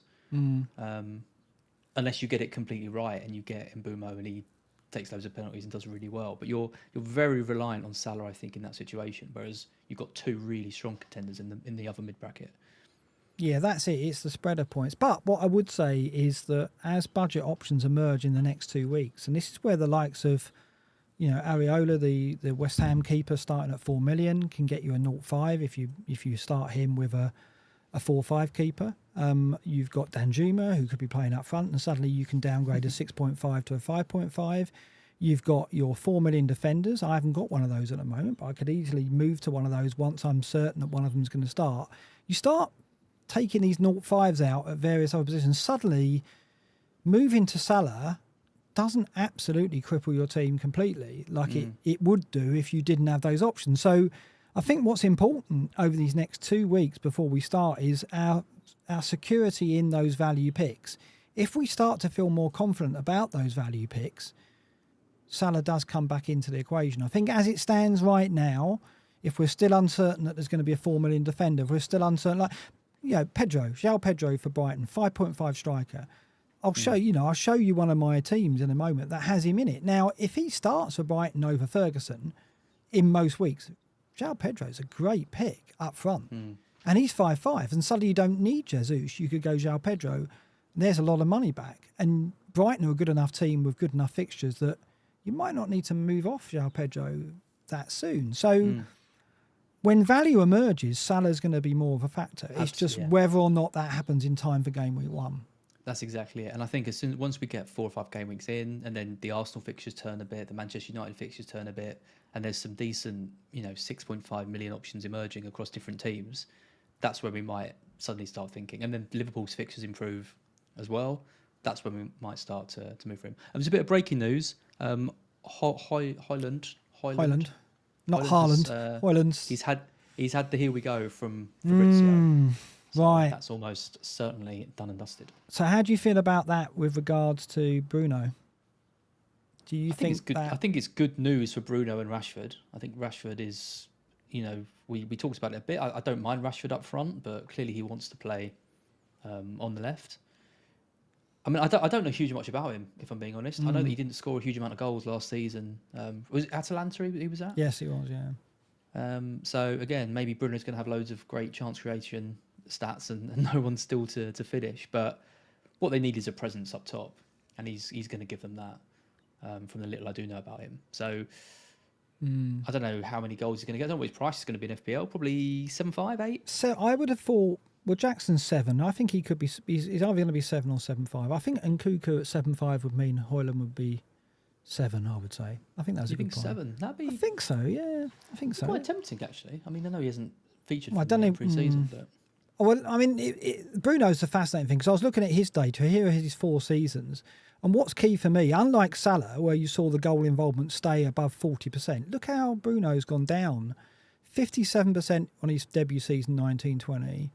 47% goal involvement in 2021, which was probably the year that we started to talk about him in the same bracket as Salah as a heavy hitter. Yep. 21-22 dipped to 35%. Last season, 30%. So his involvement in United's goals has been in decline, even though I guess he has been in decline. Only 17 returns last season, 17 the season before that. So the consistency for him is going the other way. It's been a decline. Now, you can argue that he's not had a striker there. And so his creativity, just look at his chances created last season. It was the best he's ever generated in a Premier League season. 3.2 chances created per 90, which is his highest, right? He didn't have a forward there to convert those chances. So do you think this signing could lift Bruno as an asset? Yeah, I'm not massively overwhelmed by him. I think the fixtures are so nice in game weeks 1 and 3, those 2 home games. Wolves at home, given the problems they've had, it's just such a good fixture for United players. And then Forest, like you say, the pre-season you've had as well. That's what makes him so tempting. I think if the Man U fixtures were a bit more tricky, I wouldn't even be considering him. But I want to get an extra player on Rashford to target those games, and he's kind of the only one really that I'm looking at. I mean, the touches in the box is really high here, 157 compared to 94. But then everything else, bearing in mind the 21-22 season was a pretty poor season really for him. The shots is about the same. Shots in the box a little higher, but not a huge amount. Big chances. Really, that chances created metric. That's the real kind of standout, and the big chances created. And I don't know with this signing if they've really signed someone that's going to massively improve that conversion of chances to goals. So I don't know. The jury's still out a little bit, but I think he's worth a punt for the first couple of weeks. But he's in your team, right? So let's look at some drafts. He is in my team. Let's look at some drafts. So let's look at your team that you've thrown my way at the moment. Wow, I've got to talk about this. So for the podcast, it's Steele in goal, John Stones, Luke Shaw, Gabriel, back 3 with Chilwell and Kabore on the bench. Kabore, the Luton 4 million option. Then the midfield 5 starting game week 1 of Rashford, Saka, Bruno, Havertz, Matoma, and then Haaland and Nkuku up front. Chilwell on Mbama, who's the West Ham 4.5 striker, who's going to be very popular because he's done well pre-season, and Areola, the 4 million keeper. So some differences here to what I imagine the template is, as in Havertz, I don't think is in many teams. Luke Shaw, I think people who are favouring Onana as the United cover. I think there's definitely been movement that way. The rest of it is, I would imagine, pretty standard. That won't shock anyone.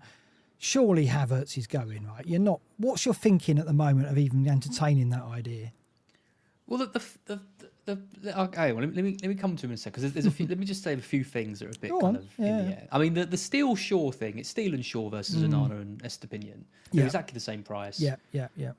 I think Steele is a better pick than Estepinian assuming they both start. I think he's going to make more saves. I still don't massively trust Estepinian's attacking potential. I know he got the massive haul against Arsenal, but other than that, he was pretty disappointing from an attacking sense.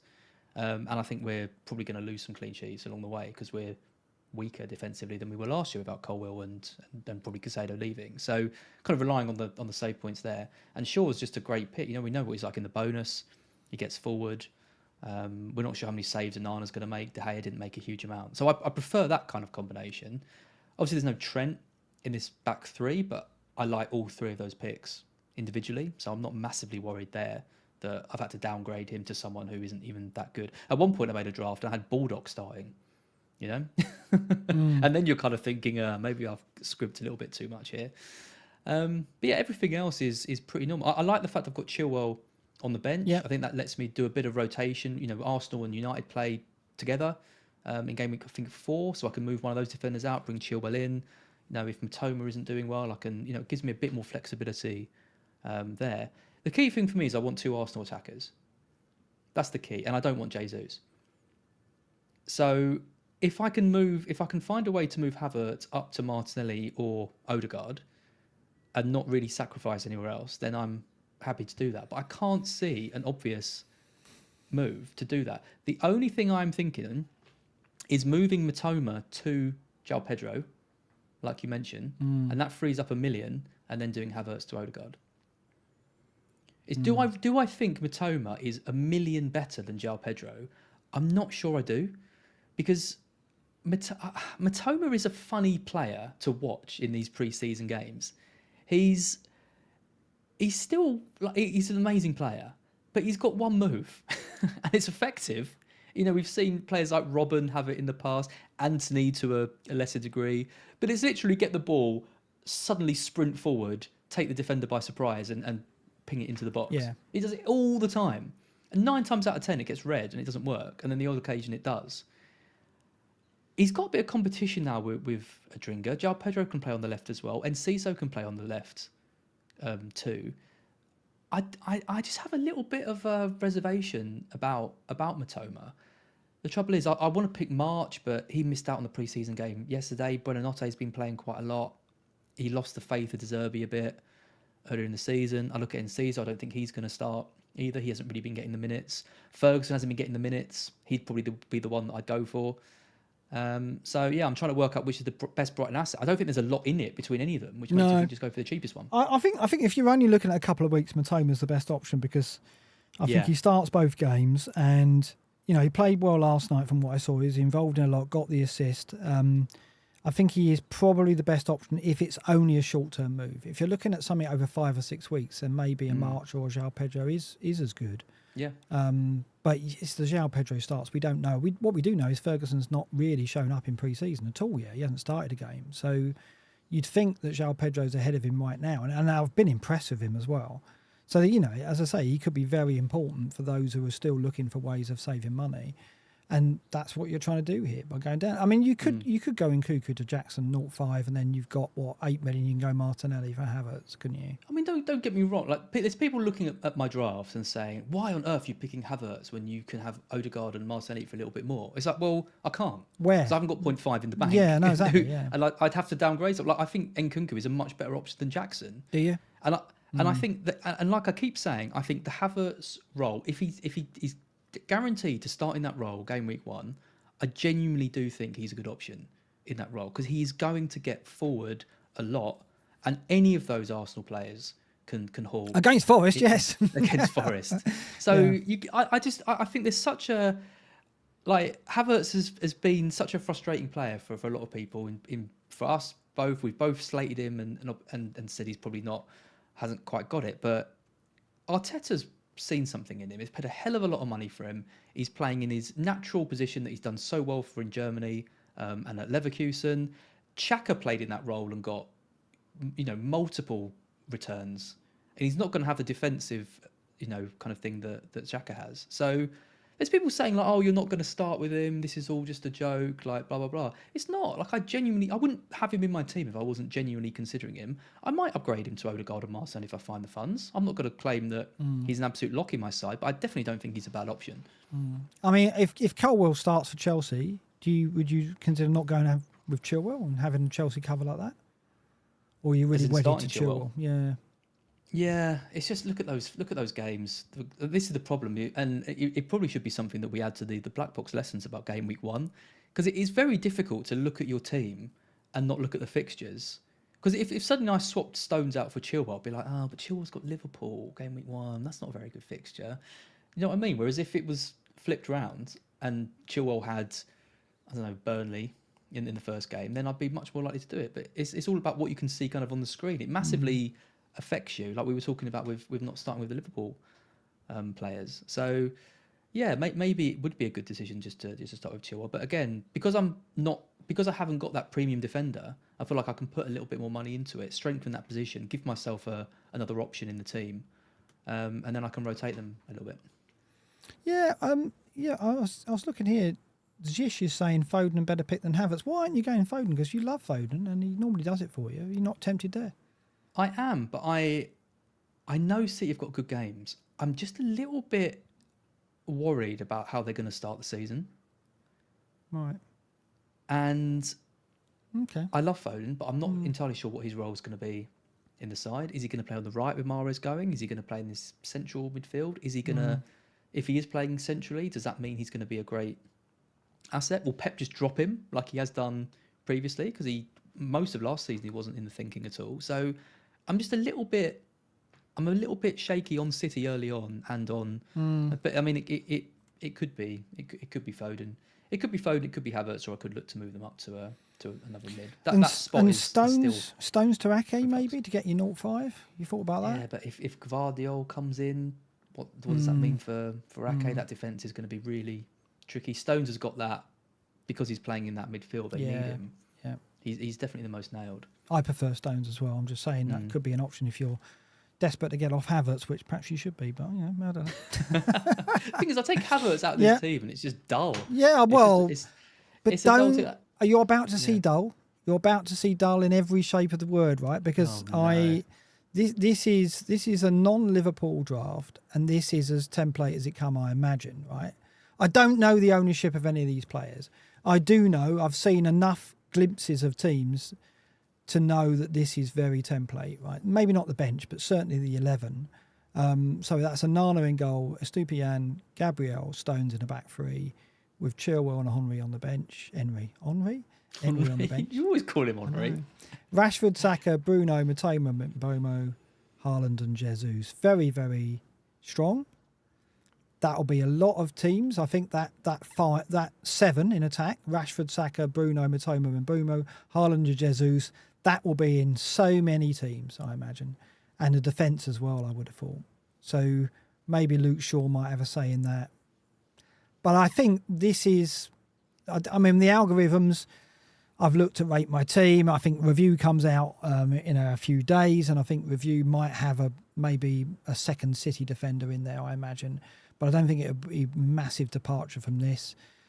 I just think it's very difficult to pick a different team for game week 1. And so it's whether or not you beat yourself up about that and go, I want to be different like I did last year, or whether I just tolerate it and go with this. Now, obviously, the outside factors are Trent and Salah, which we talked about tonight, and they could certainly influence me. And I'll show you a team with both of those in a minute. First of all, this is template, right? I mean, you've seen more Twitter lineups than me. It must be. Yeah, good team. And Mbumo is falling out of people's good graces. I think Brentford have struggled pre-season and he hasn't really looked the part. I think Vissa's been the better player, really, out of the two. But he's got penalties and it's a good run of games for Brentford, so he's not a bad pick. Yeah. Got the Chilwell option on the bench, like I had in mind to come in. I've said my things on Jesus. I don't think he's the best pick, but that's my own preference. I mean, it's a strong team. This team should, on paper, do well. Game week 1. And I look at it as well, and I've been using Plan FPL, which is excellent, by the way. Really enjoying using that.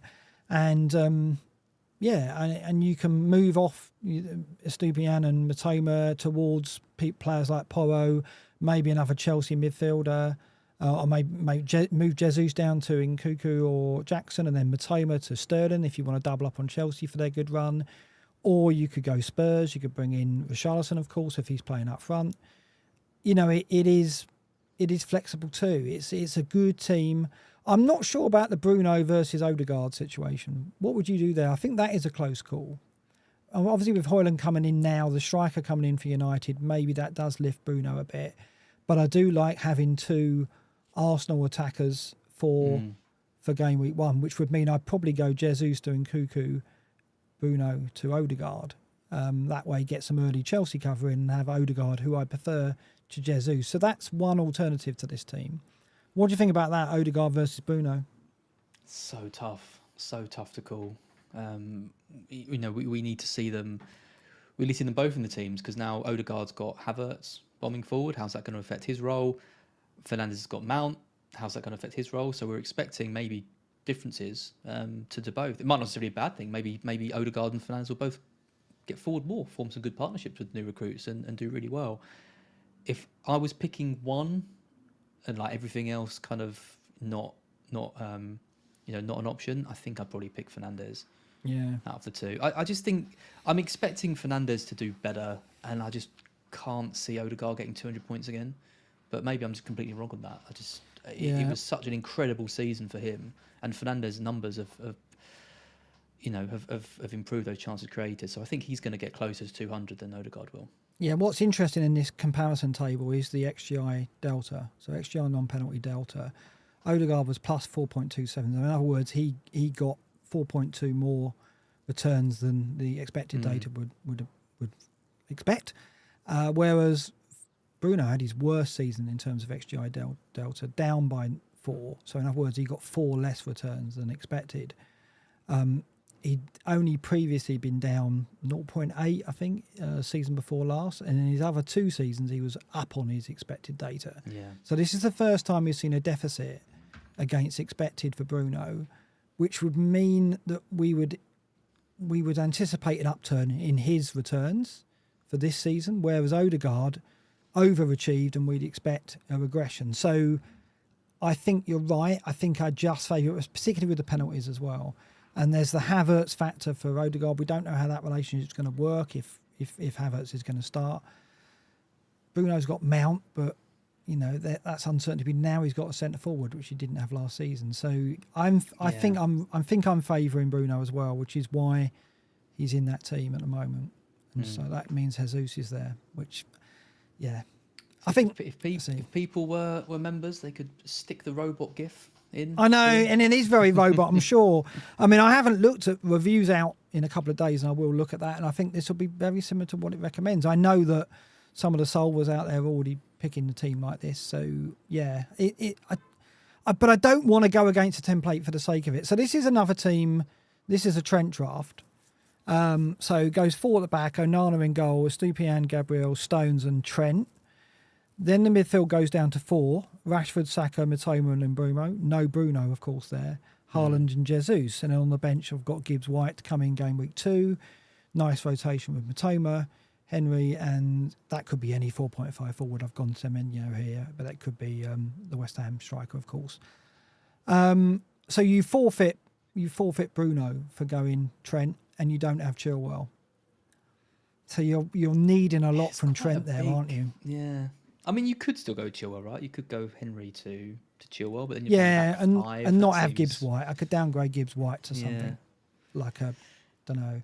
I mean, that's the question, isn't it? It's not just the question of who scores more points this season, Trent or Fernandes. It's who scores the most points, say game weeks 1 to 7. And when you look at the fixtures, I do think there are bigger chances for Fernandes to score big than Trent. I'd be surprised if Trent came out of game week 7 with more points than Fernandes.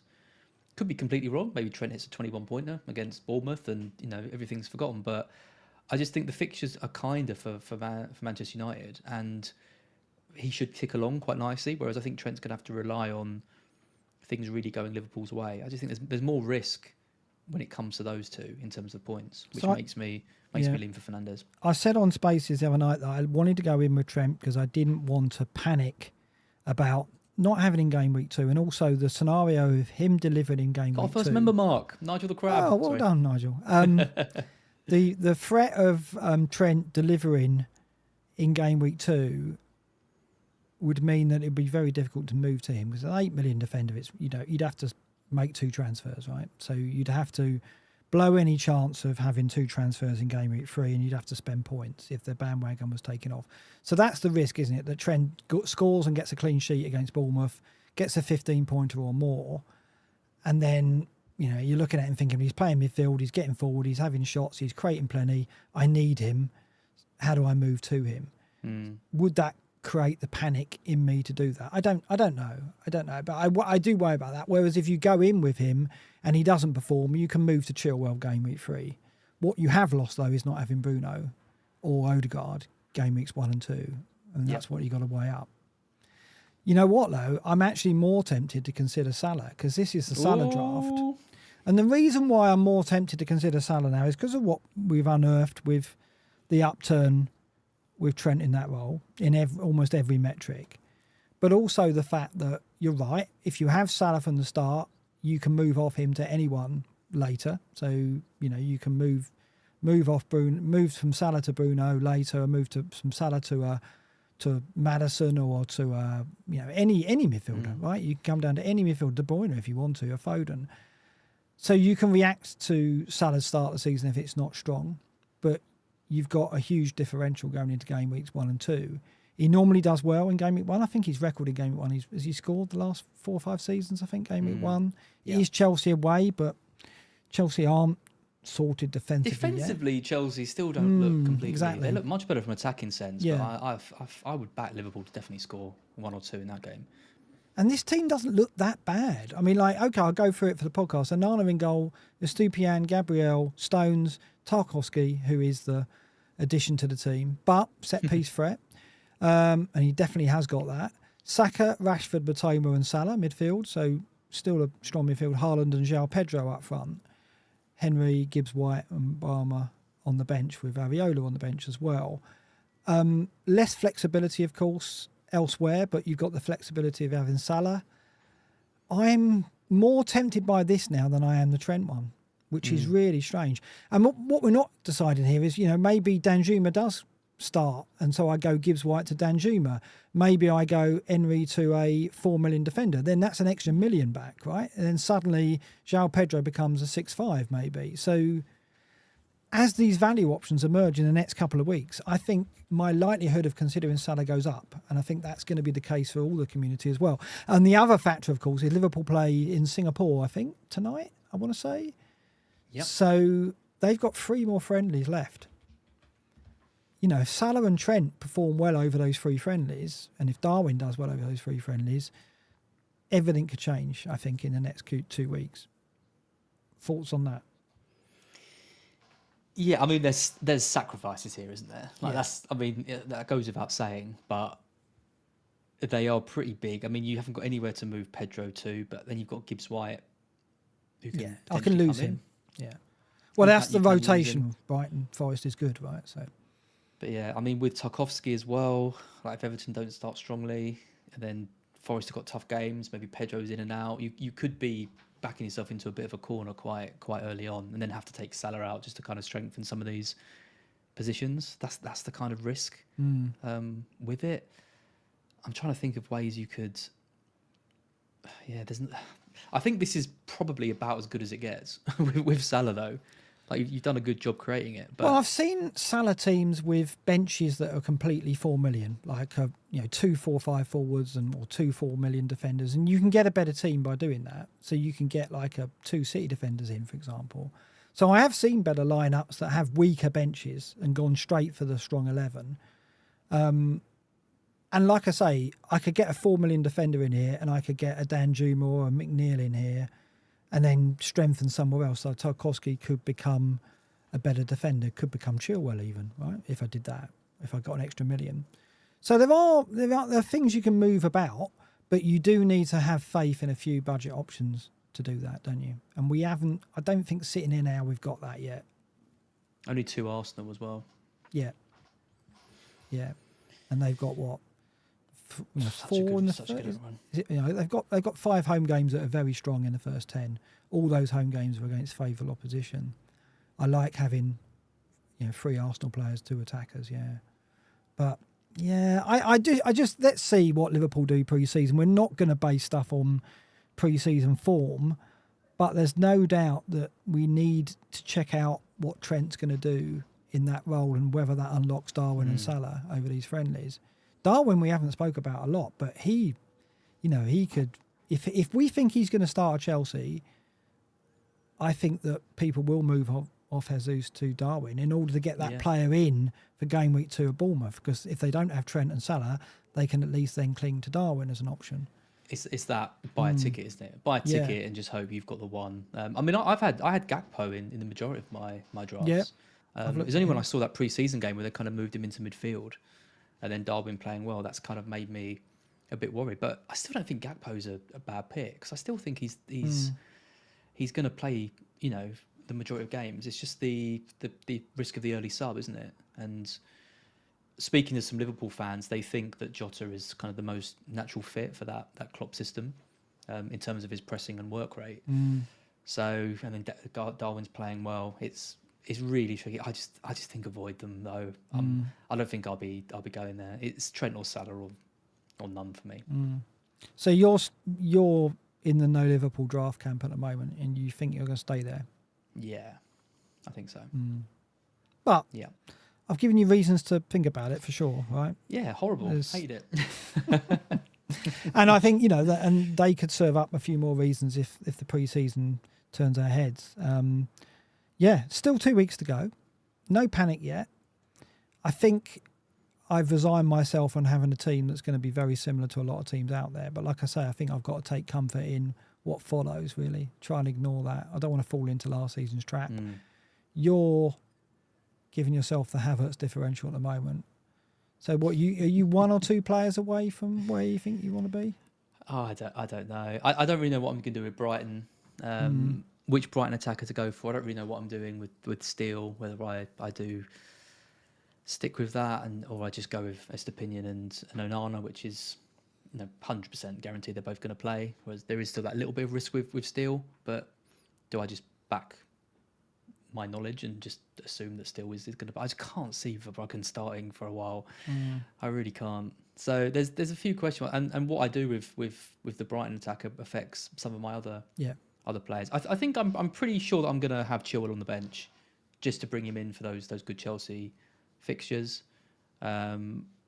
Havertz is the main one, and Kunku as well. I really like Watkins. We haven't mentioned Watkins. No, and it's just the fixtures, isn't it? It's just the fixtures. The fixtures are good though. It's Newcastle, which is tough, but then they go into Everton, Burnley, Liverpool, Palace. Everton, Burnley though. That is a really good 2 games for them.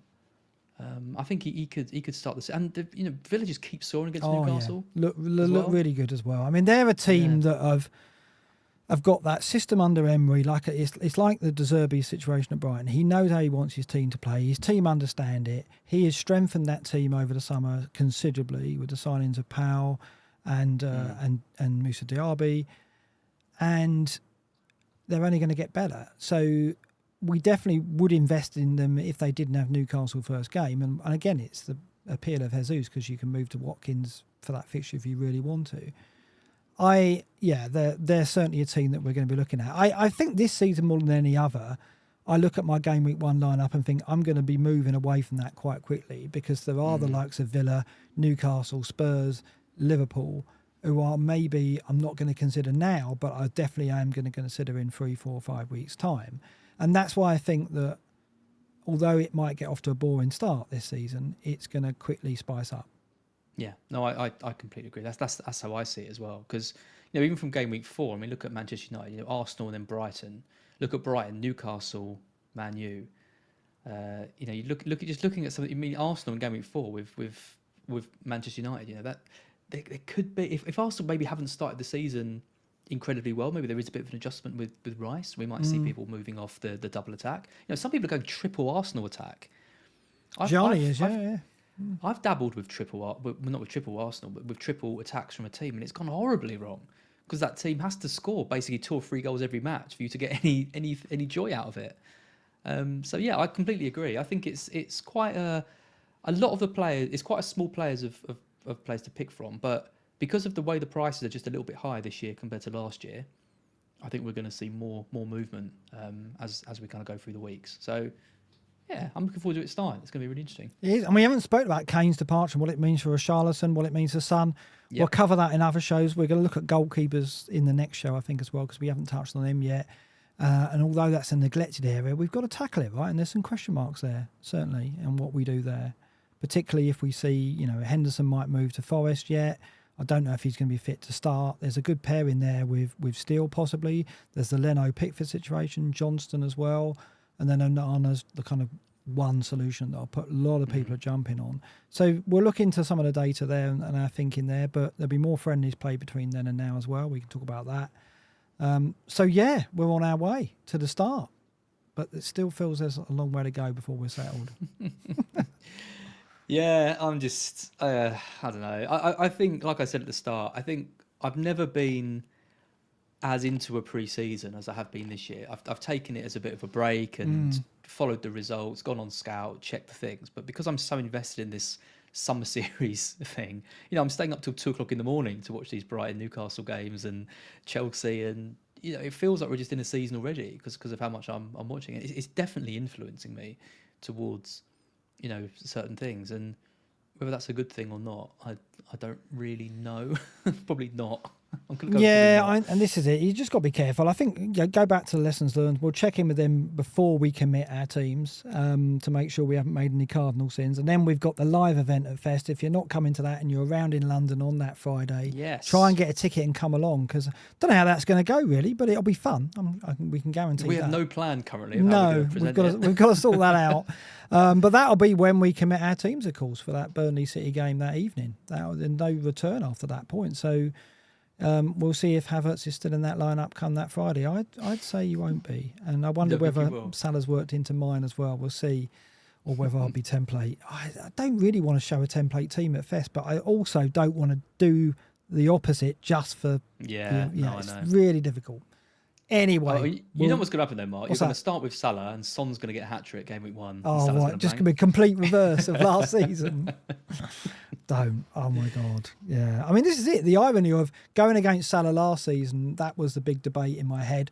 This season, it's do I go with Salah? It's like, I think I just should settle on the template and go along with everybody else, but that's probably what I do, but we'll see.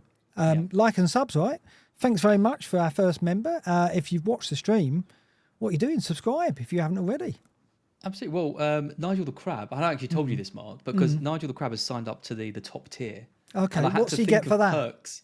Well, I had to think of perks. Dinner for each with of the tiers. me and Az? Is that what it is? What is it? No, so Nigel's going to get a welcome video from us. Is he? Which we need to record after What this. have you signed us up for? What's going on? Which we'll do. Consult me so on that's what this. you get. Right. That's what you get if you part ways with your $9.99 for the Godfather tier. There's obviously other tiers that you do, but yeah, most importantly, that's all well and good. But we are really looking to grow the channel this year. I'm doing a bit more content. Andy Mode just won't leave me alone, Mark. He's desperate to do some videos with you, so you're going to have to get that off the ground, right? You have to get that off the ground or put him out of his misery. One of the two. Yeah. But there's definitely going to be more. There's more content on the channel. We want to get up to those 50,000 subs. So make sure you've liked the stream. Make sure you're subscribed if you haven't already. If you're listening on podcast, give us a review as well, because we love the podcast listeners too. But yeah, it's a big season for us this year. It is, and it's 2-1 to you. You beat me by 1 point. I've got to pull that back. I've got to level it. I'm not bitter, but Edison. Oh, you seen Porro? You seen Porro on the wall? Yes, I know. Unbelievable. Yeah. I 1 point in it. It's ridiculous. I don't know what the aggregate score of points is over the 3 seasons. I'm probably beating you on that, so I'll probably. We got another to the Godfather tier, Mark. That's amazing! Who's that? Now. That is Mr. Darrowell. M. Darrowell. Oh, thank you very much, M. Darrowell. Legends. We've got to make these. We're going to be doing nothing but welcome videos. What have you done? You try thinking of 3 exclusive perks across 3 tiers. It wasn't easy. Fair enough. Amazing stuff. Thanks for your support, everyone. Yep. And we'll see you next time. Don't know when that'll be yet, but keep an eye on Twitter for announcements. And go on. What are you going to say? So I haven't asked you this yet. You're welcome to join or not. But I will be my new apprentice. Oh, exciting! Is signed and sealed. Her name's Liesel. She lives in South Africa. and she is a complete newbie, doesn't watch football at all, wants to get into it because her husband and son are football mad. So similar to kind of Nat, but I will be doing a beginner's crash course video with her on Friday, which I'll put together. But I would love you, obviously. Amazing, yeah. I'll see if what I can do. Yeah. We had some apprentice. What was the word you used? Scandal, an apprentice scandal. Yeah. Because the university student actually had played FPL before and sent me an actually quite impressive rank history, where he kind of finishes around the 400 to 600k mark. I might do something else with him. It wasn't like he lied to me or anything like that. I think there was just a bit of cross wires about what exactly meant. But I'm thinking about maybe doing something which is like top 500k to 100k, because he's kind of plateaued. Is that for my benefit? 500k mark. Yeah, well, both of us, I think, would benefit from that. Which, you know, might form a segment in some other stuff that I'm doing on the channel. So then we'd have the complete beginner playing FPL for the first time, and then our 500k finisher to see if we can push him up to the upper echelons of the ranks. So yeah, a few different ideas knocking around. Look out for that content from Az, and in between doing welcome videos for our members, we'll get something else out very soon. Very good. Yep. Absolutely. All right. All right. It's a good night for me. Good night, everyone. Thanks for joining.